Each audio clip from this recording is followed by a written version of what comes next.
Hello everyone and welcome to the Animezilia, and today let's go over episode 115 of Yu-Gi-Oh! Vrains.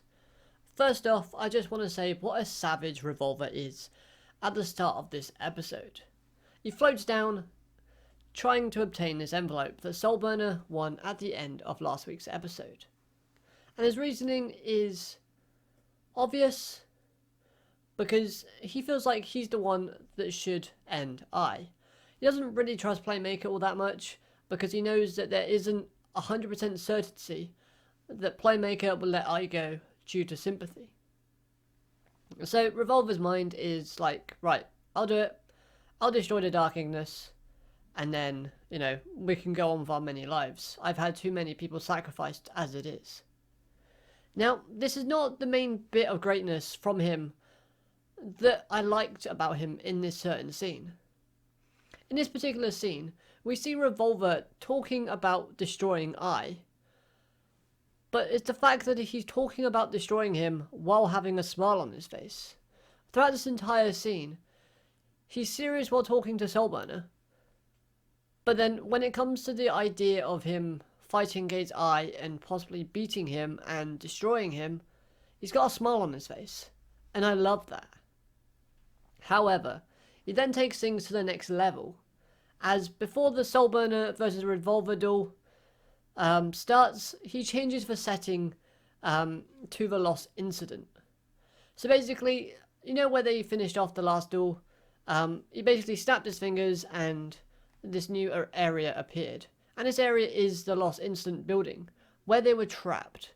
This adds another layer of psychological warfare into the mix, as this area holds many bad vibes for these characters. And we see that in this particular part because we see Soulburner thinking about his parents. They died looking for him. Or if you've watched the English dub, if they've got this far, then they've gone missing. And he also sees, his memories of him being rescued. So this will certainly play an effect later on during this duel, because that's what Revolover is probably trying to go for in this scenario. He's trying to get into Soulburner's mind and try and kind of shake him up a bit. So then, the duel starts between Revolover and Soulburner, and even this duel could not stop Revolover from looking like a boss, as he almost OTKs Soulburner after destroying Hitalayo and link summoning two monsters, one of which being Barrel Load Dragon, on his first turn. So again, this just shows us how good of a duelist Revolover actually is. However, we can't really forget about Soulburner in this instant, as he gets off to a poor start thanks to his pride. You can kind of take this as being quite prideful, and his character has shown that trait throughout the series, because he starts the duel the same way as his previous duel between him and Revolover was. If you remember last time, Revolover let Soulburner win because he just wanted them to work together. This time it's different, but Soulburner decided that he's going to do the exact same first turn. But towards the end of this episode, Soulburner does a lot of combinations. He also fails to bounce back some of Revolover's set cards because Revolover is just too good at this children's card game and anticipates his every move. Until Soulburner uses Fusion by Fire and Fusion summons a Salamander Great Violet Chimera, which is a little bit of a knockoff of Judgment Arrows, thanks to its second effect, which is when it battles a monster whose attack is different from his original attack points, Violet Chimera doubles its attack points. So it's doubling his attack, basically. That's why I said it's kind of a knockoff Judgment Arrows. Its attack points are doubled. Yeah, it's a joke. Moving on. As his first effect gives it half of the attack points of the monsters used as materials to fusion summon. this monster. Thus, the two abilities combined gives Violent Chimera a total of 8,600 attack, destroying barrel load and shaving Revolver's life points down to 800. So we get the whole kind of psychological good first turn greatness from Revolver, and then we get the new fusion. I think it's new, I might be wrong, but getting into the lead kind of aspect from Soulburner. So there's a lot of back and forth, and it shows off great characteristics from both. Now, one thing I want to say that was good that came from this episode were the visuals, but I have to admit there were some bad looking visuals throughout this episode. But there was some good. For example, the summoning cutscene for Barrel Dragon looked clunky, and the transition from a sunny sky to a dark rain, it looked really odd and did not flow at all. Like, maybe if they had Barrel Load coming out of the kind of portal thing that they had in that cutscene and it was already raining, that might have been fine.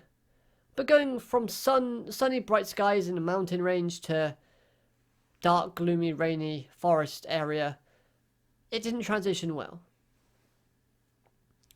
And another thing, how does the Salamander Grate still burn in all of this rain? Like, this rain is coming down pretty heavy, and the Salamander Grates are still kind of having their fire burning like crazy. Surely that would have been put out by now. However, the scenes at the end where the two duelists are having their face-off and the lightning is crashing down was great. Well animated, and the sound effects all worked well to basically add some tension to this kind of final scene almost. So I really did appreciate that, and the tension build-up was great at the end. As we see Soulburner being happy and giddy because he's got the upper hand, and then Revolver's just like, oh, but you didn't fail to destroy me in this turn, and that means I'm gonna come back stronger than ever. So I'll be looking forward to see what happens there. All in all, I did genuinely like this episode, from an animation and from a sound standpoint. As well as the fact is the characters had some good moments, so I kind of like that as well. But the fact that it's another Soulburner duel and focus episode, I'm kind of like, great. You know and I get that he's a popular character, but I just don't like Soulburner as a character in general all that much. And I'm really bored of hearing reincarnation summon. It's getting old for me personally. And the one thing that I do want to praise this current arc for, and that is their lack of Playmaker duels. Playmaker has yet to duel pretty much in this arc. He had that one little tiny thing with where he cloned himself. But they've given more characters spotlight throughout this arc. And I really do like that, because the one criticism that I have of Playmaker and Soulburner is that their dueling styles are pretty repetitive. Soulburner, I must get Hitalio out, and then I'll probably Exceed Summon and Fusion Summon monsters, but mostly Hitalio. Playmaker, Deco Talker, let's get Deco Talker out. Maybe a few variations of Deco Talker. Playmaker isn't at fault too much with this, but I find Soulburner is very kind of repetitive with his dueling style. Which is why I'm kind of getting a bit bored of Soulburner as a character at the moment, seeing all the duels that he's currently getting. Yes, it's technically been 2 or 3 if you count the eye copy duel. But, all that being said, looking at the next episode preview, it looks like things are going to get better. As we see more emotional struggling from Soulburner, and the two duelists look beaten. They're all roughed up, and neither one of them is backing down at this point. But again, it does sound like Revolver is trying to teach Soulburner a lesson, yet again. In their last duel, where Soulburner basically forfeited, he was trying to teach that yes, you can work with your enemy and yada yada yada and all this. And from the sound of the narrator of the preview, it sounds like Revolver is trying to teach Soulburner another lesson thanks to the surroundings, thanks to the nature of this duel, and where the duel is set. But is it a case of like, oh, your parents died, or English dub, gone missing, and can't teach you things? So I, Revolver, will be your daddy now. Is that what's going on? Bit weird, I know, but hey, it's Yu-Gi-Oh! Anyway, who's going to win this duel? Who knows? I personally think it might be a draw. As in, a possible way in which this could go and a situation that could play out could be in where Soulburner is actually about to win. But then he collapses. Because like I said, in the preview, if you look at it, they both seem like they've taken heavy damage physically. So, if we were to have a situation into where Soulburner is actually going to win, yay, Soulburner wins, I know, I want to see him lose.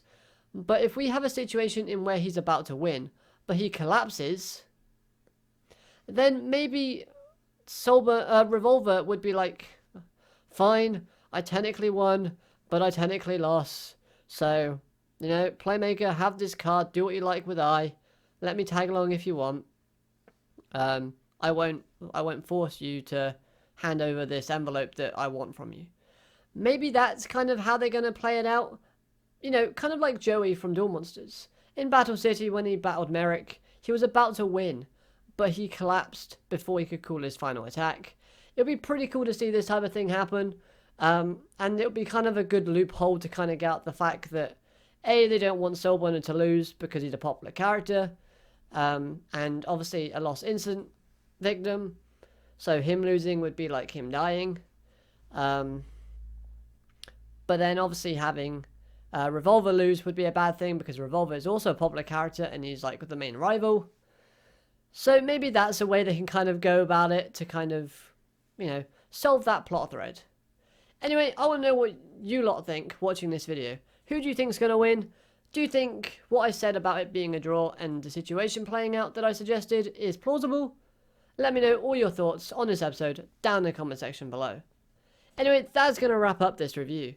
If you've enjoyed, make sure you smash that like button. And hey, if you're new, why not subscribe to the Anime Auxilia today, where I do more anime content and other sort of videos as well. But other than that, I hope you'll have an amazing day, and I'll be catching you all in the next one. Bye bye for now.